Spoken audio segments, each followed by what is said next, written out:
যখন কোনো মানুষের মৃত্যুর সময় উপস্থিত হয় তখন তার কাছে 4 জন ফেরেশতা এসে উপস্থিত হয়। প্রথম ফেরেশতা তখন আসে যখন তার আত্মা নিঃশ্বাস পর্যন্ত চলে আসে। তাকে প্রশ্ন করা হয়, আজ তোমার শক্তিশালী শরীর কোথায় গেল? যখন আত্মা পুরোপুরি বের হয়ে যায় তখন দ্বিতীয় ফেরেশতা এসে বলে, আজ তোমার দন-দৌলত কোথায় গেল?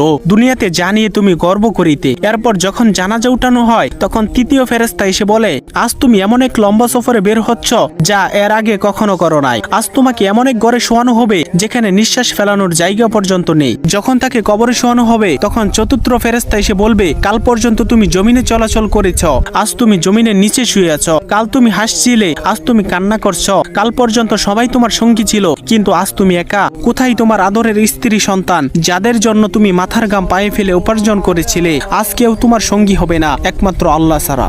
আপনি যদি আল্লাহ তাআলাকে ভালোবেসে থাকেন তাহলে ভিডিওটিতে একটি লাইক এবং চ্যানেলটি সাবস্ক্রাইব করুন এবং আল্লাহ তাআলার নামটি কমেন্টে লিখে যান।